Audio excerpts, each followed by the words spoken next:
Oh my god, did you hear the guy stomping around at 6 o'clock this morning? I swear he was charging around up and down the stairs through the halls for a whole hour. Hara Kanade was in a state, her hair still in curlers as she walked beside Airi. She'd been the one to show Airi around on her first day, and it seemed to take in something of a shine to her.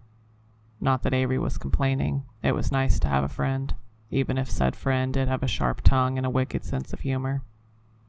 She was also a terrible busybody. Who thought it was a good idea to just let some alpha charge around the place like a rampaging boar for a whole hour? Airi had a sneaking suspicion that whoever had been running around was not actually an alpha, but was more likely a certain mandatory resident. She didn't say that, though, choosing instead to point out, "Would you have wanted to be the one telling him to stop disturbing the people trying to sleep in?" "Well, no," Hara admitted, though she seemed adamantly set against feeling sheepish about it. "What were the staff people thinking? Wait, where are you going? This isn't the way to the cafeteria." Avery couldn't help but laugh. "You just now noticed? You've been walking with me for a while." Hara wrinkled her nose at her brown eyes flashing. "You're avoiding the question, Arakaki. Where are we going?" "I had told a friend I'd show him where the cafeteria was, since he hasn't been there yet," Airi explained. "Oh, and why haven't I met this friend?" Hara demanded. "Have you been holding out on me?" Airi laughed. "No, he just got here yesterday, but he had dinner with me and 2 alphas in the dining room last night, so he hasn't been to the cafeteria yet." Hara nodded thoughtfully. "I see." She grinned. "I'll come with you." Airi wasn't sure how well Hara would get along with someone like Bakugou. They both had pretty abrasive personalities. On the other hand, watching the two of them go at each other would be hilarious. She smiled. "Sounds good. His room is right this way." She turned down the hall and headed for his door, knocking lightly on the wooden surface. Bakugou yanked the door open, a deep scowl on his face as he scrubbed at damp blonde hair with a hand towel. "I smell like a fucking garden of roses. The toiletries for this place are the fucking worst. I should have just stayed sweaty." His gaze crept to the side, spying Hara. "And who the hell are you?" He leaned over to get a better look at the short, stout woman with hair still caught up in curlers. Hara appeared to be straining for a better look too, though for a different reason than Bakugou. "Oh my god," Hara said in an almost reverent tone. "Your biceps look like they were carved from marble." Katsuki blinked, his eyebrows twitching upward in momentary surprise. He turned to Airi. "Seriously though, who the fuck?" He pointed at Hara, who was doing absolutely nothing to disguise the way she was undressing the man with her eyes. "Bakugou, this is Hara," Airi explained. "She showed me around on my first day here. Hara, this is Bakugou. I asked him to join me for breakfast." "Nice to meet you," Hara said faintly, her eyes locked on Bakugou's sculpted pecs. "Yeah, whatever," Bakugou groused. "Let's just go," he grumbled, turning to hang up his hair towel before joining them in the hallway. He glanced at Airi expectantly. Never one to disappoint, Airi pointed down the hall. "This way." The three of them marched down the hallway, Airi in the lead, Bakugou striding at her left elbow, and Hara lagging behind a few steps. Airi had a sneaking suspicion she was checking out the blonde man's assets, but she wasn't going to say anything about it. Hopefully Bakugou was too focused on remembering the route to notice. Things only got more complicated when they reached the cafeteria, retrieving plastic trays and walking along the breakfast line, eyeing the meager offerings. "I'll have some eggs, please," she said, though admittedly they didn't look particularly appetizing. "And a piece of bacon," she added. She scooted her tray along and Bakugou set his down. "I'll have 2 scoops of eggs, 3 pieces of that salmon, and 2 servings of natto," he told the person behind the counter. The server sighed. I'm sorry, sir. We don't allow extra portions or multiple entrees. Bakugou stiffened, his tone dipping into a low, dangerous register. What the fuck does that mean? He demanded. The young woman behind the counter swallowed nervously. We can give you 1 scoop of eggs or 1 piece of salmon, not both, and not more than 1. Avery had moved along the line, requesting a scoop of salad, but her attention was still on the exchange going on behind her. How the hell am I supposed to subsist on a fucking snack? Bakugou argued. I usually need at least 600 calories for breakfast after my workout, and half of that needs to be lean protein. I was willing to compromise because eggs and salmon are higher calorie but nutrient-dense foods, and now you're telling me I can only have 1 measly serving? I'm sorry, sir, the woman behind the counter said, and Bakugou growled, though to be fair, she didn't sound sorry. I don't make the rules. She began protesting, only for Bakugou to interrupt her. Can I come back through the line a second or third time? The young woman scowled at him. I'm sorry, sir, but as a mandatory resident, you're limited to a single trip through the line. Bakugou looked like he might just explode his tray and storm off. Instead, he just growled. Fine. Give me a piece of goddamn salmon. Can I still get at least 1 natto? Yes, that's designated as part of the rice portion, so you'll need to take rice, not toast. I didn't even fucking want that many carbs. He grumbled. They made it through the line without further incident and sat down at a table. Bakugou was staring forlornly at his tray. This is bullshit, he declared. How the hell am I supposed to stay sharp when they have me on starvation rations? Hara was eyeing him with confusion.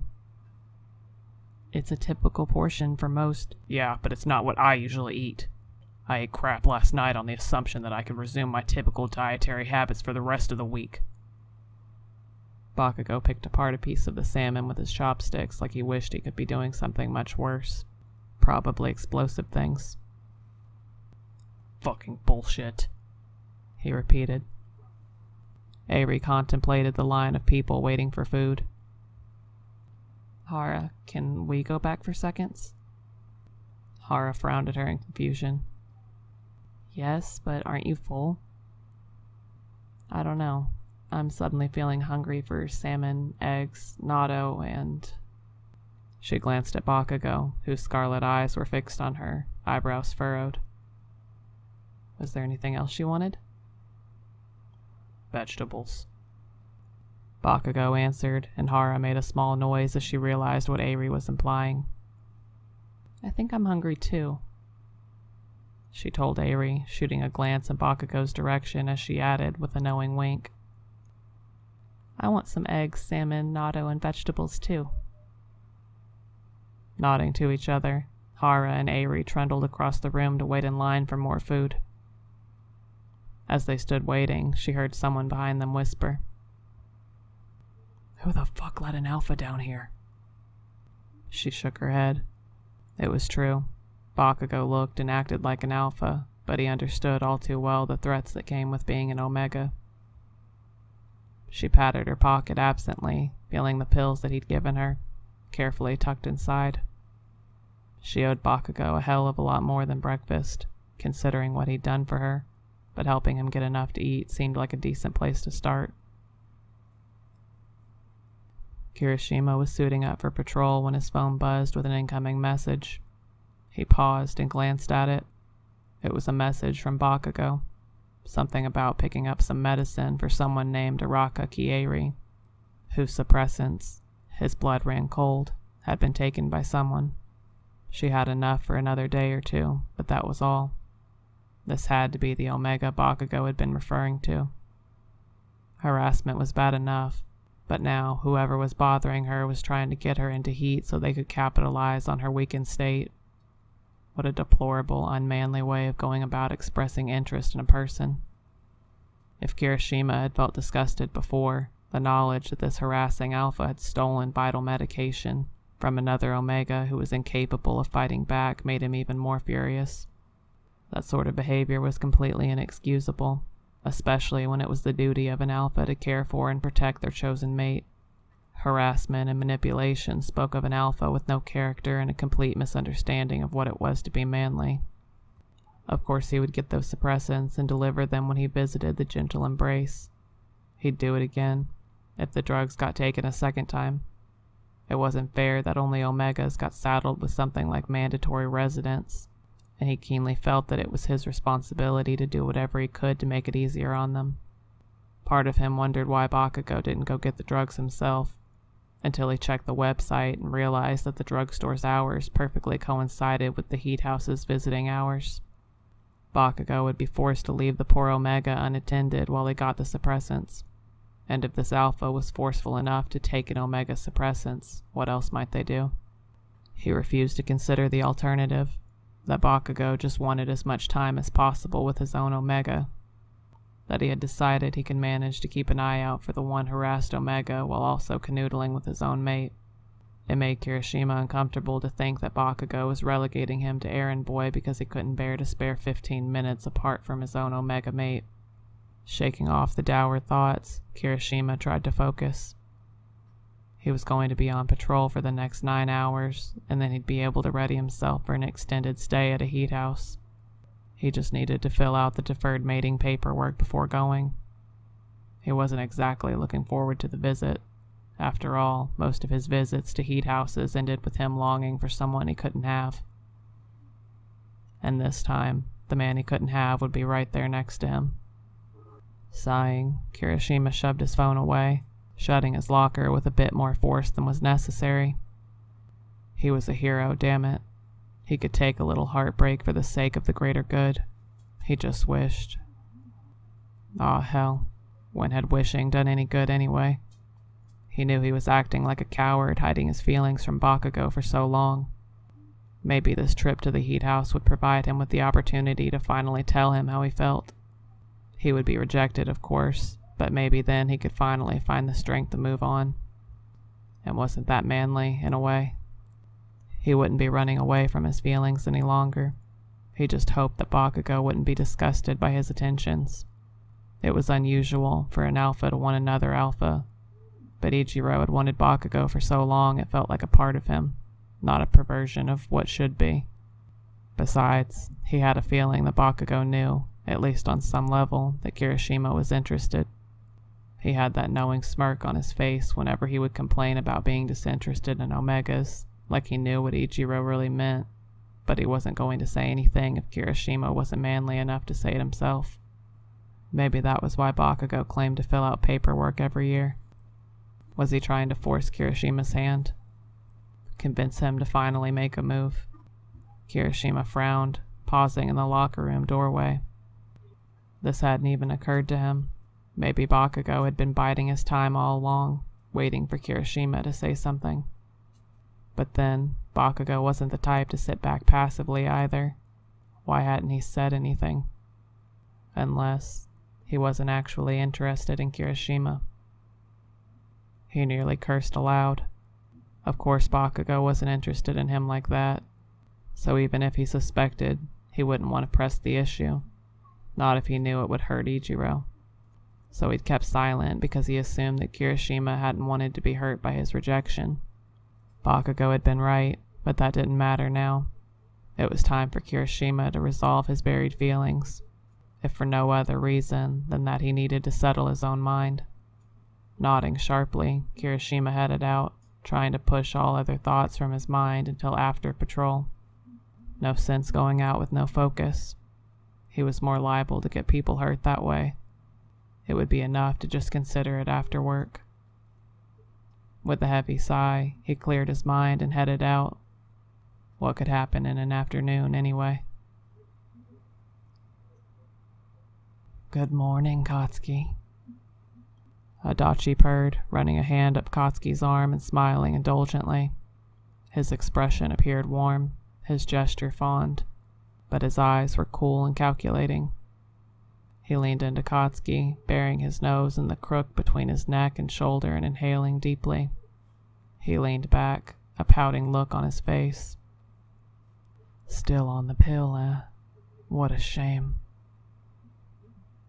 I will fucking murder this alpha, Bakugou promised himself, standing stiffly beside the beverage table. He'd made the mistake of turning his back on the room to pour himself a cup of mediocre Java, and the alpha had apparently chosen that moment to make his appearance. Adachi ran his hand slowly up his chest, resting it on one of the packets of suppressants that Bakugou had stashed on his person. I really don't like them, Kotsky. I can't smell you properly with those nasty chemicals running through you. Kotsky couldn't care less about what Adachi wanted from him. His only concern was making sure the man didn't manage to find any more of his stashes. Are you the one who had the staff search my room?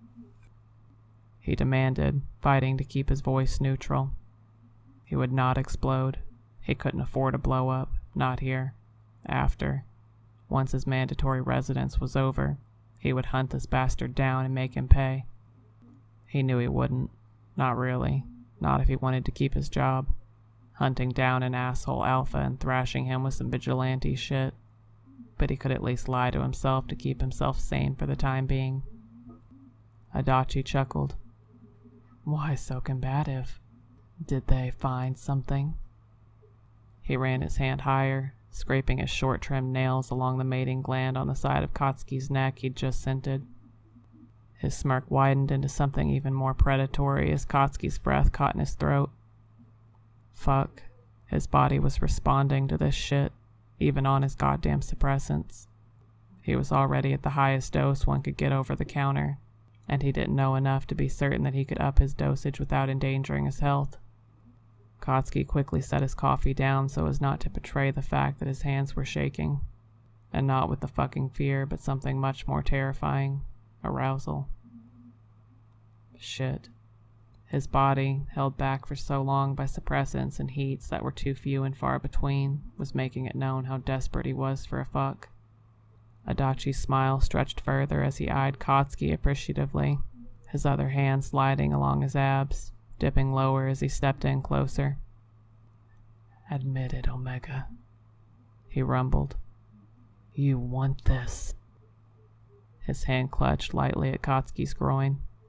A spark of heat curled in Bakugou's abdomen, and he couldn't stop the gasp from escaping his mouth, his head falling back at the flush of heat. A sudden fear curled in his stomach, and he pushed away from Adachi, fumbling in his jacket pocket, pulling out the packet he'd opened last night. What's the matter, Kotsky?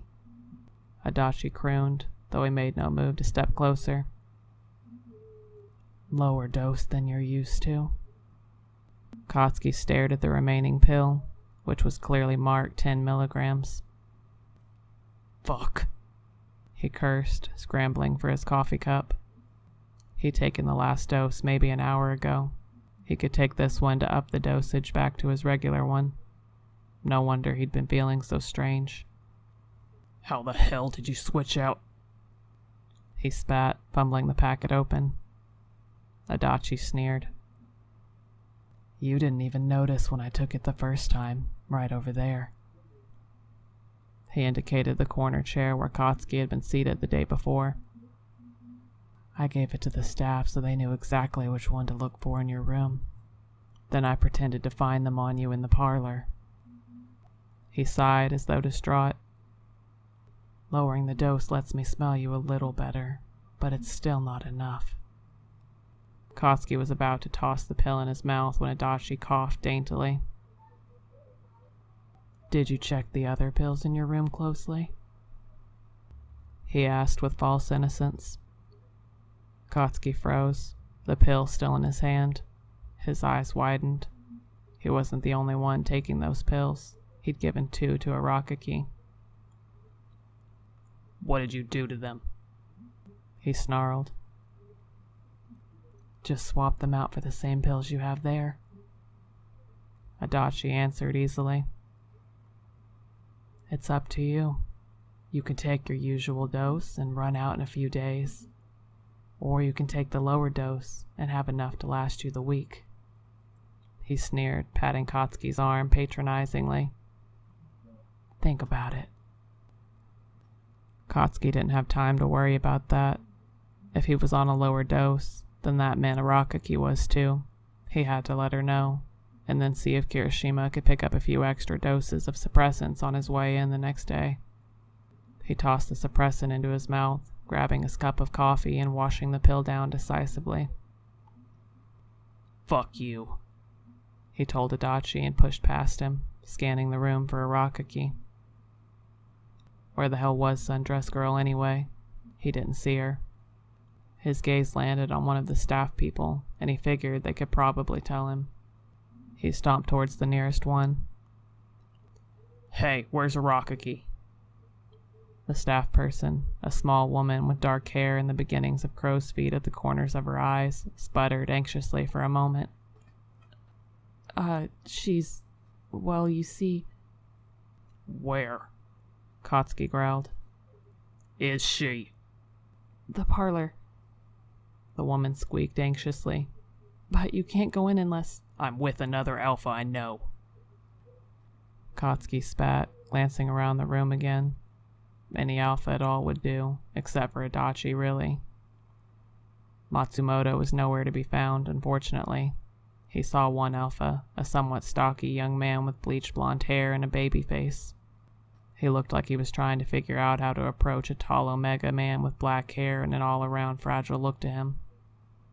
Perfect. He wasn't talking yet, and he would probably take ages to work up the courage to actually do something. He marched over, grabbing the alpha by his upper arm. Hey, he said. You want to talk to that guy, yeah?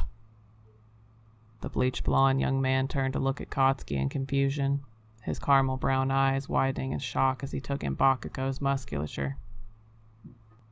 Oh, why, were you thinking of talking to him? He asked nervously. I mean, I'm not sure if I'm really his type, but I still want to try. Fuck no. Bakugou spat. I'll introduce you to him if you do something for me first. The young man frowned, looking confused. What do you want? I just need to find someone in the parlor, but I need an alpha to accompany me there. Kotsky explained, tugging his arm lightly as he tried walking towards the door. Come on. Tugging his arm out of Kotsky's grip, the stocky alpha gave him a disbelieving look. Wait, you're an Omega? Fucking hell, how many times was he going to have to go through this song and dance? Yes, now let's fucking go. Bakugou hissed, pointing to the door. The young man glanced at the slender Omega, who appeared engrossed with his phone. Okay, he agreed weakly. Kotsky grabbed him by his arm again, dragging him out the door, tossing a salute to the older staff woman who was gaping obviously in his direction. It wasn't technically against the rules, and hey, he was technically socializing with an alpha. How much could they really complain about? He dragged the stocky alpha with him up to the parlor, stomping in through the double doors and scanning the room. He saw Yamanaka and Arakaki sitting together, speaking to each other.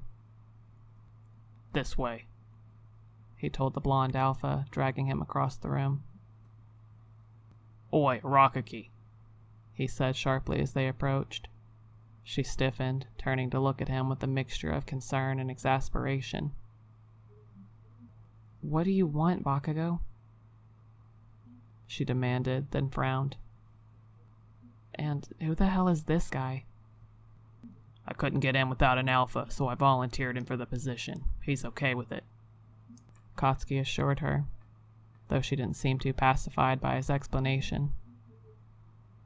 You still have those, meds that I lent you yesterday? Arakaki stiffened, nodding sharply. I do? Why? I just got some information that they might be a different dosage amount than I was led to believe. Could be why you had a hard time sleeping last night, he said pointedly. She figured it out pretty quickly, reaching into a pocket and withdrawing a small package. Her eyes widened. "Oh no," she breathed, covering her mouth to muffle her words. "Yeah," Kotsky spat. "So anyway, I'll be placing an order of my own, because I don't have enough for the rest of the week now either. It should still be fine once my friend gets here, but until then..." He winced, digging into his pocket, withdrawing a second packet. "In case you need it," he said, extending the pills. Blonde Alpha said quietly. "Are you making me complicit in an illicit drug deal?" Kotsky snorted. "Only if suppressants are illicit drugs."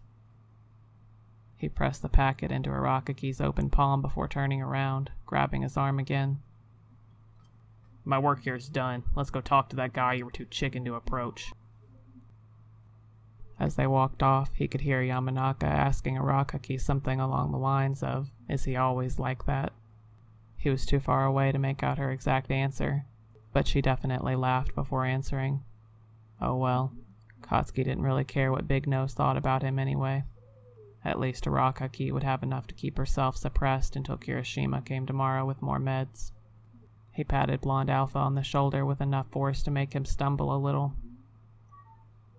"All right, now let's go talk to that beanpole you were eyeing earlier," he said. Blonde Alpha gaped at him. "Who the hell are you?" he demanded. "The suppressant fairy? Why don't people here have suppressants?" Bakugou rolled his eyes. "Why do you think they don't have suppressants?" Blonde Alpha considered this for a minute, scratching at the dark brown roots that showed at the edge of his hairline. "Did someone take them? Like, steal them?" Bakugou patted his shoulder again, nearly sending the Alpha sprawling. "Sure did. But we Omegas watch out for each other." Not that he usually cared about random people, but it was shitty to force someone into heat just because your business model apparently relied heavily on precisely that sort of dirty, underhanded tactic. The Blonde Alpha nodded thoughtfully as they burst back into the socialization room. Kotsky scanned the room, quickly spotting the beanpole. He was still exactly where they'd left him, standing awkwardly along the wall, typing away at his cell phone. Grabbing the Blonde Alpha's arm, he dragged him across the room. "Oi, Stringbean," Kotsky called as they approached. The young man lifted his eyes, which widened as he took in the sight of two blondes, one broad-shouldered and intimidating, the other much shorter and softer, approaching at a rapid pace. He shoved his phone in his pocket and glanced side to side frantically. "Oh God," he whimpered as Kotsky drew close. "Hi, nice to meet you." Blonde Alpha drew up short at this, turning on Kotsky. "I thought you said you would introduce me to him," he snapped. "He doesn't even know you." Kotsky grinned. "Hey, I'm Bakugou." He introduced himself to Beanpole.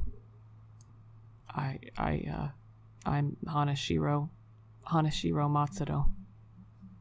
The tall, slender young man introduced himself, stammering and blushing. "Oi, you, what's your name?" Bakugou demanded, looking at Blonde Alpha expectantly.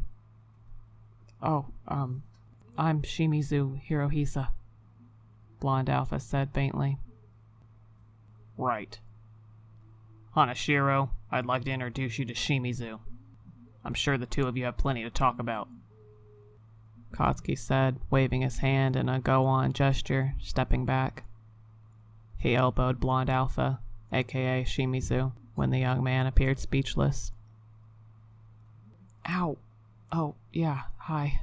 Nice to meet you," he said weakly, rubbing the back of his neck awkwardly, gazing up at the beanpole and blushing painfully. That was Kotsky's cue, and he quickly retreated, not particularly interested in watching the two work things out, or not. He wasn't particularly invested either way. He looked around, half expecting to see Adachi, and was pleasantly surprised to discover that he wasn't around. Then again, the last time he'd been absent, He'd apparently been having the staff switch out his suppressants for a lower dosage, so he wasn't sure he trusted the supposed respite. Scowling, he pulled out his cell phone. He had another batch of suppressants to add to Kirishima's shopping list at the drugstore. "Oh, who are you talking to?" A soft voice rumbled in his ear, and Katsuki stiffened. Adachi's hand rested on the small of his back, slowly drifting downwards. Pulling away before the handsy alpha could even get one finger on his ass, Katsuki glared at him. "None of your fucking business." He scowled. "Fuck off." Adachi wrapped an arm around his neck, leaning up against him, resting his head in the crook of his neck. "You're not carrying all of your suppressants on you now, are you?"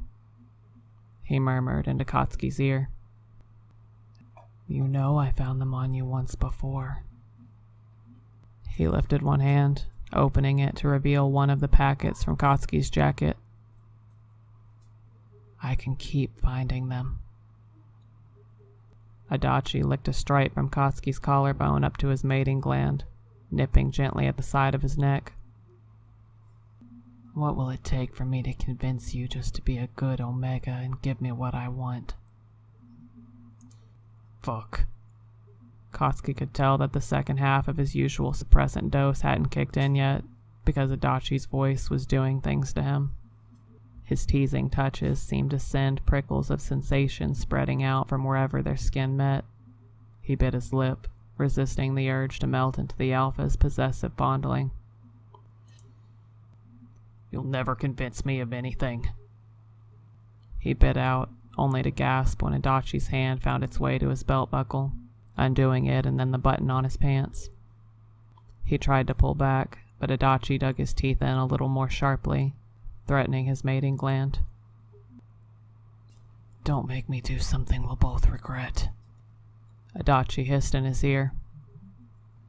"Let's find a seat and enjoy ourselves." Katsuki swallowed hard, feeling Adachi continue to fumble with his pants. He didn't want this. He didn't want any part of this. His gut clenched in disgust as Adachi's other hand slid up his shirt, pushing him backwards, towards the same corner chair he'd been in before. He'd allowed the alpha to push him along, eventually falling back into the chair. He was starting to truly understand that he couldn't evade this alpha for much longer, not if he wanted the assurance of keeping his heat at bay. "Promise me," he bit out, grabbing Adachi's wrist, keeping the hand of the boring-faced alpha from dipping below the waistband of his underwear. "Let me keep the suppressants." Adachi leaned into his chest, humming softly in his ear as he considered the request. "Show me how good you can be and I'll consider it," he rumbled, tugging his hand out of Katsuki's grasp and wrapping his fingers around his length. Bile rose in his throat, but Bakugou swallowed it back down, shutting his eyes and fighting desperately to pretend that he was anywhere but here. All while Adachi whispered false praises in his ear, nibbling and licking at his throat, his hands touching Katsuki in places he'd never allowed another person access. When Kirishima got back from patrol, he was exhausted but satisfied. There had only been one small skirmish, nothing too rough, but enough for him to work off any pent-up energy he might have had. As he put gel in his hair post-shower, he glanced down at his phone, noticing that Bakugou had sent him a message. The first was a request for another type of suppressant, with no accompanying explanation of who the pills were for or why he hadn't requested both at the same time. The second seemed to be a video, and the thumbnail alone had Kirishima's heart plummeting to somewhere around his belly button. It was Bakugou, head tipped back, a young man with a nondescript face smirking indulgently, gently nipping at the side of Bakugou's throat. It looked like the Omega, the one who was all over Bakugou, had been the one to send the video, as he was looking at the screen while Katsuki's eyes were shut, in ecstasy. He closed the text messages almost convulsively. Shit. He hadn't wanted to see that. Why the hell had that Omega sent that video? Was it possible that he knew that Kirishima was interested too? Was it a threat? A declaration of intent? He was already touching Bakugou in ways that Kirishima had only ever fantasized about. Why would he consider Kirishima a threat unless... He couldn't bear to think about that. What if he was wrong? It didn't matter. He wasn't going to the heat house for Katsuki anyway. He was going to help the Omega who needed protected from a harasser, and apparently a second Omega who also needed suppressants. What kind of bullshit establishment didn't ensure that their Omegas were able to keep their suppressants? It should be a given that Omegas were able to choose when to have their heats, even in a heat house. Groaning, Kirishima pulled his jacket on over his street clothes and headed for home. He was not looking forward to tomorrow. Hungry, Bakugou? Matsumoto asked, coming up behind Katsuki. Bakugou shook his head. No. Something wrong? The Alpha asked, pulling up a chair to sit beside him. He leaned forward to eye Bakugou curiously, bracing his forearms on his knees. Katsuki hadn't moved from his spot in the corner chair since Hidachi had tired of groping him. He hadn't bothered to straighten up his rumpled clothes, hadn't gotten himself another cup of coffee, or even headed to the cafeteria for lunch. He knew it wasn't healthy to shut down like this, but he didn't give a single fuck in that moment. All he wanted was to get the hell away from possessive alphas. Possibly burn down the whole damn heat house. Definitely not think about the fact that what happened to him was probably qualified as sexual assault, at least on some level. At least it hadn't been penetrative. Thank fuck, even though Katsuki was on suppressants, they didn't seem to be working as well as they should have been lately. And if that fucking alpha had gotten him pregnant, he would probably end up actually murdering him. He didn't bother to look at Distinguished Scarecrow, instead gritting his teeth and letting out a simple, "Fuck off, Matsumoto." The thin, dark-haired man blinked behind his spectacles. He leaned forward a little more, and Katsuki hated himself for the way he cringed away from the alpha. Matsumoto's eyes widened. "Bakugou," he whispered. "Did that alpha from yesterday come back?" Katsuki shut his eyes tiredly. He didn't want to fucking talk about this, especially not with fucking Matsumoto. "I already told you to fuck off." Distinguished Scarecrow considered him for a long moment. "All right," he said reasonably. "Do you mind if I just sit here then? No talking." Katsuki considered this for a few seconds before sighing. "Fine." The two sat in silence for some time, Katsuki staring blankly at the wall while Matsumoto stared at him. He didn't like the way the man's eyes left a creeping feeling on his shoulders. Finally, the intense scrutiny became too much for him, and Katsuki whirled around to glare at Matsumoto. "Stop fucking staring at me," he hissed. Matsumoto inhaled sharply, but he just grunted in agreement, pointedly turning his entire body to stare at the same wall as Katsuki. He didn't say anything, just sitting there with Bakugou staring at the wall. A minute later, Katsuki heard approaching footsteps as someone else crossed the room to join them. "Bakugou?" Harakaki sounded confused. "Matsumoto? What's going on here?" "I'm not sure," Matsumoto answered hesitantly. "He was like this when I found him." Harakaki dipped down into Katsuki's vision. "Bakugou?" Katsuki scowled. "Fuck off." Harakaki shook her head. "Like hell I will." She reached out, tugging at his collar weakly, eyeing buttons that Adachi had undone, leaving his shirt hanging open all the way to his sternum. She buttoned his shirt up carefully. "I'm sorry," she whispered fiercely, her face screwing up in anger. "This is fucked up." She snapped, fingers trembling as she did up the last button. She froze then, as her eyes traveled downwards. "Oh no," she said, breathless with horror. She looked Katsuki in the eyes, eyebrows furrowed in a serious expression. May I? Katsuki shrugged. He didn't fucking care what Arakaki did at this point. Adachi had already done whatever the fuck he wanted. What did it matter if one more person put their hands on him? He knew that wasn't exactly fair. After all, Arakaki was trying to help. Not that he really wanted her help, but he wasn't really in a position to refuse. Why was he never in a position to refuse in this fucking place? Arakaki carefully zipped up his pants, buckling his belt and tugging his shirt down. There we go, she said softly. I guess you're not in the mood to go to dinner? She asked, her voice barely above a whisper. Katsuki just shook his head. I'll stay with him, Matsumoto offered. Is that all right? Arakaki turned to Katsuki.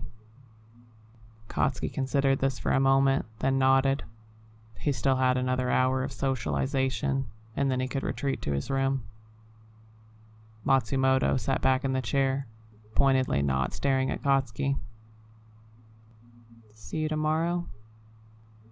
Arakaki said softly. Katsuki didn't bother responding.